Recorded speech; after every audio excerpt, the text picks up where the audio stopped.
we have unhealed trauma left in our system or unacknowledged trauma, it keeps us trapped in behavior patterns and situational patterns. And oftentimes these are the patterns that are keeping us in an unhappy state. Hey Soul Surfers, welcome back to the channel. First of all, if you are new here and have not yet subscribed to the community, you can go ahead and do that by clicking the subscribe button. We would love to have you join us. And if you'd like to be notified when new content is posted, go ahead and click that notification bell. And as with any content you see on this channel, if you like it, give it a thumbs up. Today's topic, we are talking about 5 trauma traps. These are 5 things that keep you stuck in your trauma and unable to move forward.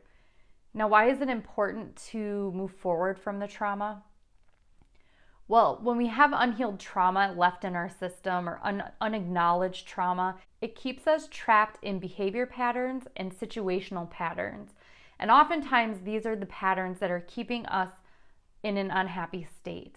Because what we're trying to do when we have these trauma patterns that we're following, these are subconscious beliefs that this is the way life should be based on what we've seen in our environment growing up or stories that we picked up in our childhood based on what was going on around us.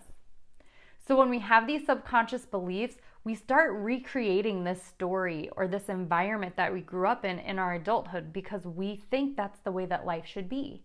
So if you want to be free from any past trauma, you have to acknowledge it. And these 5 beliefs, these 5 stories that we tell ourselves keep us trapped in our trauma and unable to move forward. Essentially, they keep us in denial about what happened to us and how it's affecting our life in the present. The first trap is the statement, "Other people had it worse." What we are doing with this statement is we are comparing our circumstances and trauma to somebody else. And if there's even one person who's had something worse happen to them, we immediately dismiss our experience. Trauma is trauma and it is valid no matter what your experience was. And you can even have the same experience as someone else and it could have been traumatic for you, but not for them. So even coming out of the same situation and having different behaviors, different feelings, different responses, it still makes your trauma and your experience valid. Oftentimes we believe that because somebody else has it worse in life, that means we should be grateful for the way things happened in our life. And this is not the right way to use gratitude. Gratitude is about being grateful for what we have and feeling joyous about it.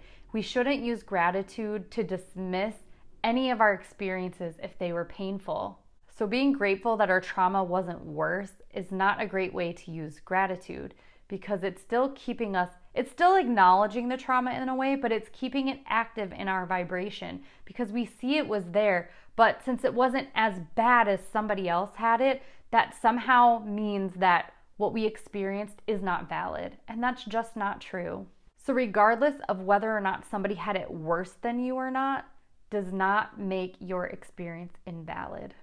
Trap number 2 is saying, that was in the past. That already happened. I can't change it, so what's the point of revisiting it?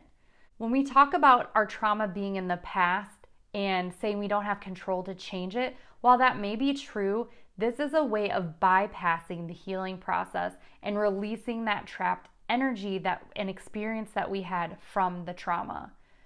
It also keeps emotions stuck. It makes, again, it invalidates our experience.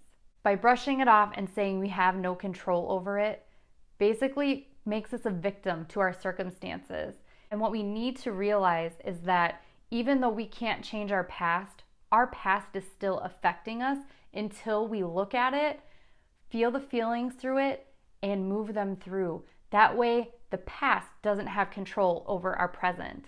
So taking a final look at the past to process it, understand it, reflect it, and feel the feelings that you may have been suppressing about it, that you've been told to suppress for so long, or may have not understood you were suppressing for so long, is a great way to move forward.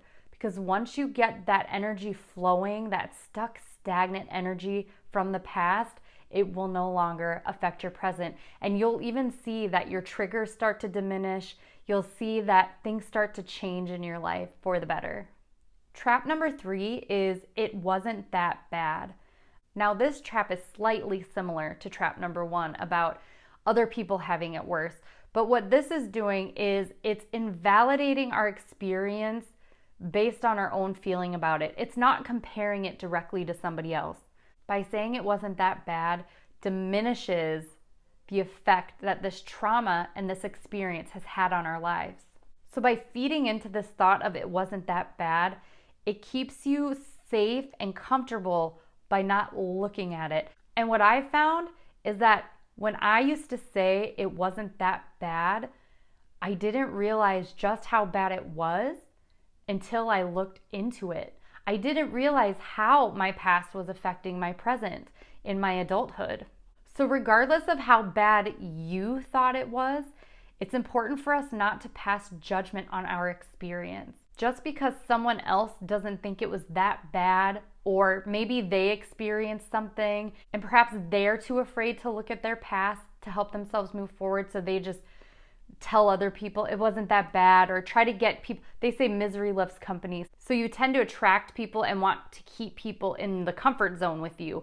And when somebody starts to change, that makes them uncomfortable. So basically, they could say it wasn't that bad to help keep you in their comfort zone because they are too afraid to look at their past as well. But again, regardless of how bad you or anyone else thought your trauma was, if it is affecting your present and you're not living the life that you want, your past can be contributing to that.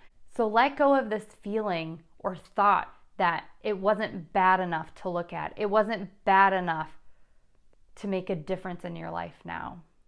Trap number 4 is it's too late to change things, or I'm too old to change. I really believe that this stems from the societal limiting belief where they say you can't teach old dog new tricks.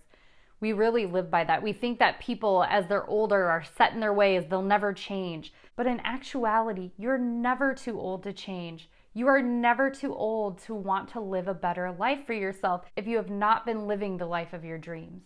Now, I fell into this trap myself. At 36, that's when I really started to realize just how bad my past was affecting my present.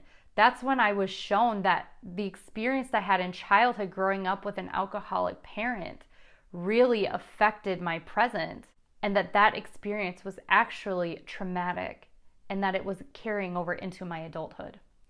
So when I started, I had a lot of grief around being 36 and just learning this now, and I was really beating myself up over the fact that I didn't know this sooner, or I didn't realize it sooner, or I passed all this judgment on myself about where I was at in life, how old I was. But 36 is so young. There's so much life to live. No matter how old you are, 36, 26, 66, 76, 86, it is never too late to change your life for the better and unpack the past, because the only thing that's certain is that if we don't look at the trauma and we don't take the steps we need to heal it, feel it, we're just going to keep living the same patterns over and over and over in our lives, no matter what age we are.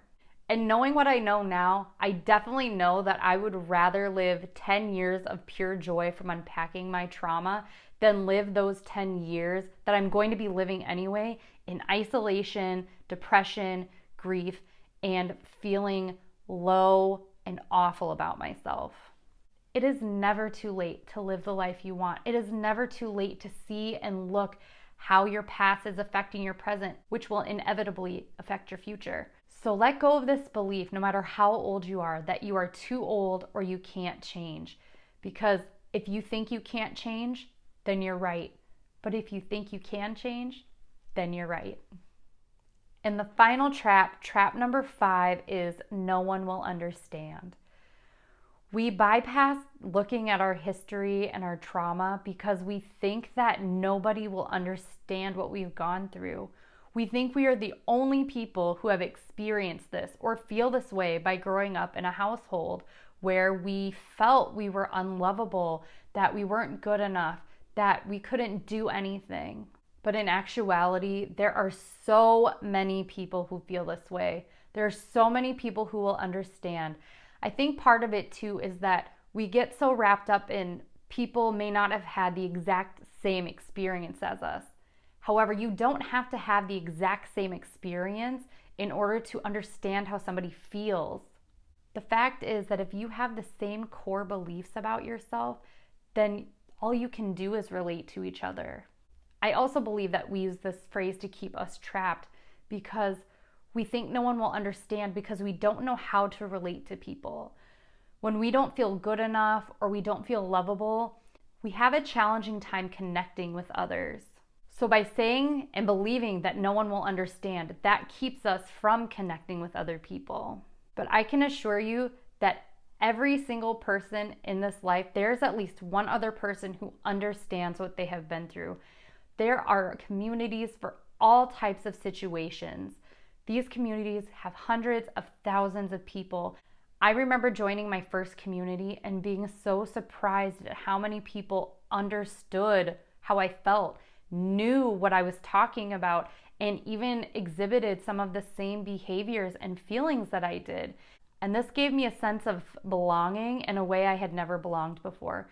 So by eliminating this belief that no one will understand, it helps us. That is the first step to really letting ourselves connect with other people. Again, it's really important that our mind's job is to keep us safe.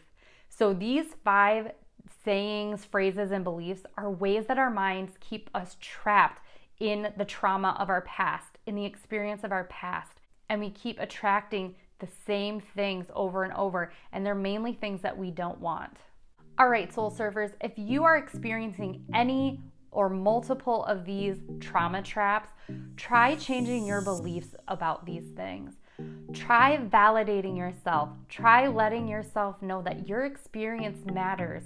What you feel matters, and you can take control of your life by looking into your past and seeing how it affects your present. This work can be scary and feel very challenging, but it is so rewarding and worth it, especially if you're not happy with the way things are in your life now.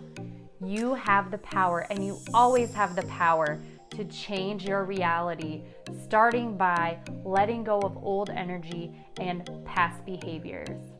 Again, if you want to get out of these traps, start by asking for help. You can ask a qualified therapist or counselor. You can talk to a friend or family member that you trust, or you can look online for communities that can relate to the experiences that you had. Thank you so much for joining me today. If you liked what you saw here, don't forget to give the video a thumbs up, and I will see you in the next video.